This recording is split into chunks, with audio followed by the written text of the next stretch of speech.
Comment est-ce que McKinsey est capable de facturer plus de 400 000 euros pour une présentation PowerPoint? C'est une question intéressante à laquelle j'ai envie de répondre aujourd'hui. Évidemment, avec le contexte actuel où on parle de l'argent dépensé à tort et à travers par l'État avec cette société, c'est plutôt une question d'actualité.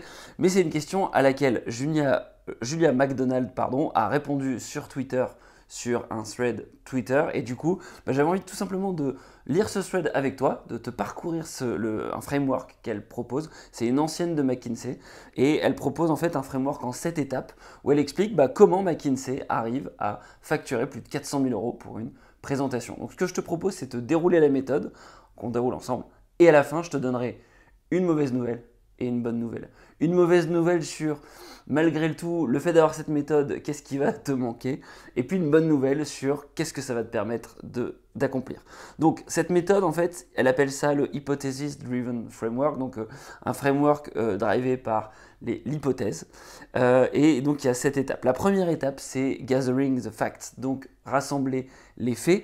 L'idée, c'est de prendre quelques heures pour comprendre le problème en détail, essayer de parler à certains experts qui connaissent le sujet et leur poser la question: quelles sont les causes du problème, à quel point, à quelle fréquence le problème va arriver, quelles sont les solutions qui ont été testées, quelles sont les solutions qui ont échoué, avec qui je pourrais échanger de ce problème-là. Donc là, on est vraiment dans une phase de veille, une phase d'étude, une phase journalistique. On va simplement documenter ce qui s'est passé, on va se poser des questions, on va essayer d'ouvrir les chakras pour vraiment comprendre le problème en profondeur. Deuxième étape, on va générer une hypothèse initiale. Donc ça, c'est la deuxième étape.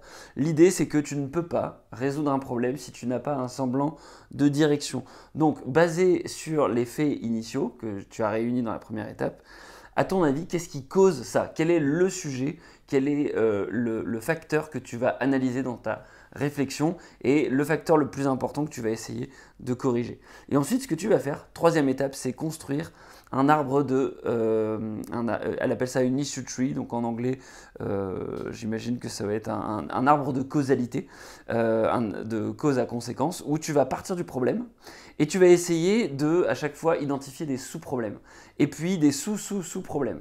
Et l'idée, c'est que c'est beaucoup plus simple de résoudre 20 sous-problèmes ou 20 sous-sous-problèmes plutôt qu'un gros problème. Voilà, tu essayes finalement de diviser ton problème principal en sous-problèmes et en sous-sous-problèmes.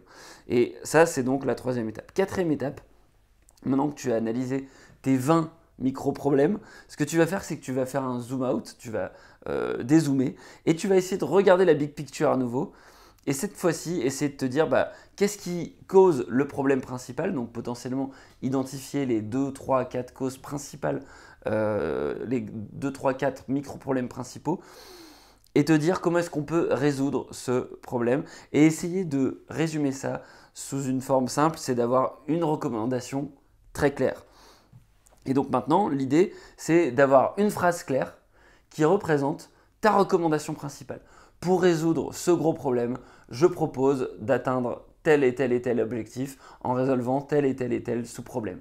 Et du coup, grâce à ton analyse précédente, cette recommandation, elle commence à prendre forme. Ensuite, quatrième étape, ce que tu vas faire, donc on a dit, première étape, c'était, donc c'est cinquième étape, je pense. Gathering the fact, première étape. Deuxième étape, générer une hypothèse.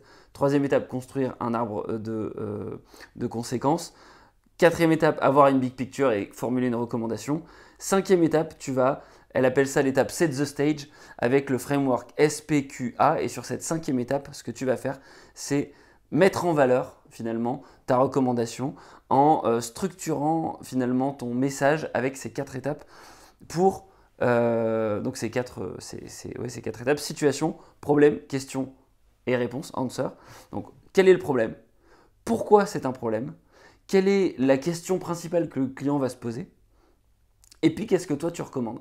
Donc, tu avais déjà identifié le problème et ta recommandation. Là, ce que tu vas essayer de faire, c'est de vraiment expliquer le vrai problème sous-jacent, problème évident, donc ce qu'il y a sous l'iceberg. Et ensuite, finalement, quelle est la question que le client va se poser pour résoudre ce problème qui n'est pas apparent? Et du coup, quelle est ta recommandation? Donc, le but, c'est finalement essayer d'accompagner ton client depuis ce qui est apparent jusqu'à ce qui est ta recommandation qui est un peu cachée, qui est un peu secrète, qui est un peu nouvelle, puisque sinon bah, il ne t'aurait pas embauché comme cabinet de conseil en stratégie. Ensuite, 6e étape, tu vas essayer de convaincre les différentes parties prenantes, donc convince the stakeholders, avec un message persuasif.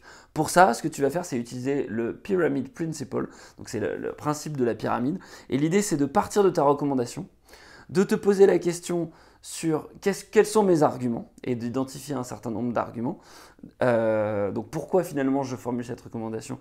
Voilà mes différents arguments.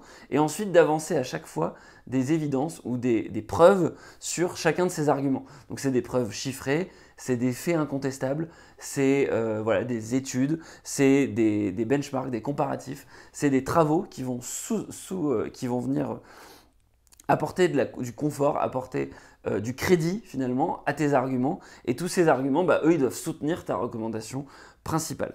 Et du coup, ça va permettre de rendre ta recommandation facile à comprendre et difficile à remettre en cause. Et enfin, tu vas essayer de faire en sorte que ton impact, que l'impact finalement de cette recommandation, il soit très clair. Et pour ça, tu vas te projeter dans le futur en essayant de montrer comment est-ce que le problème va être résolu en implémentant la solution.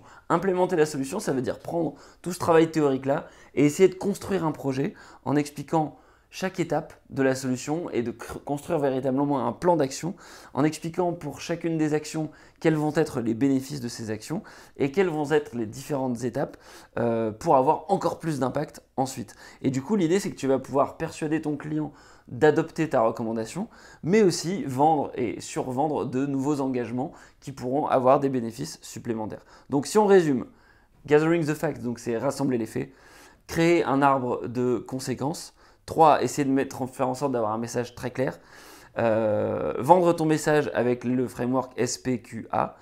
Être capable de bien comprendre la big picture. Être capable de formuler une hypothèse initiale. Et puis enfin, persuader avec le Pyramid Principle.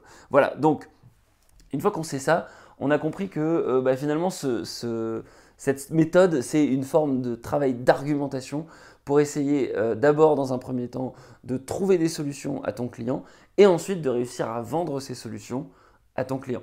Le sujet, et c'est la mauvaise nouvelle, c'est que pour réussir à faire ça, il va te manquer potentiellement 2 choses. Pour réussir à vendre des présentations à 400 000 euros, il faut 2 choses. La première, c'est trouver des gens qui ont 400 000 euros à dépenser dans des slides. Donc ça, en général, c'est des gens qui ont plutôt du statut élevé. Ça va être des directeurs d'entreprise, ça va être des dirigeants, ça va être des politiques, de toute évidence. C'est des gens qui ont du pouvoir, que ce soit économique ou politique. Et la deuxième difficulté, c'est qu'il faut que tu arrives à obtenir la confiance de ces gens-là. Parce que finalement, cette méthodologie, ce dont on se rend compte, c'est que c'est un peu comme un docteur qui vient, qui fait un diagnostic, qui pose des questions. Et du coup, pour réussir à obtenir la confiance de ton interlocuteur, il faut forcément que tu puisses prouver ton autorité. Un docteur, il arrive à le prouver son autorité grâce à son diplôme, 9 ans d'études ou plus. Il a sa blouse blanche, il a un stéthoscope, il a son titre de docteur. Tous ces éléments-là, c'est des éléments qu'on avait vus dans la série que j'avais fait sur influence et manipulation de Robert Cialdini. C'est des arguments d'autorité qui font que tu vas écouter la personne. Mais du coup, pour réussir à avoir la confiance de gens qui sont importants, il va falloir apporter cette crédibilité. Et c'est ça qui n'est pas forcément évident puisque McKinsey, c'est une marque assez forte et du coup, c'est des gens qui ont une forme d'autorité sur le marché. Malgré tous les travers et les débats et les scandales qu'il y a pu avoir ou pas. Et l'objectif de cette vidéo n'est absolument pas de faire un jugement de tout ça. Voilà, donc ça c'est la mauvaise nouvelle, c'est que malheureusement ça prend un certain travail pour avoir ce crédit avant de pouvoir vendre des missions à 400 000 euros.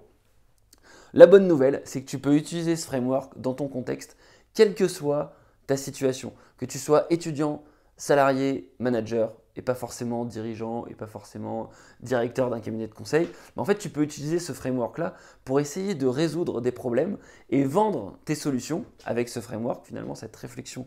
Et puis ensuite, comment est-ce que je fais pour vendre ma solution à ton supérieur ou à la personne qui est en charge de l'autorité dans l'organisation dans laquelle tu évolues. Si tu es un élève dans une école, tu peux penser à des solutions pour transformer l'école et utiliser cette approche pour vendre tes solutions.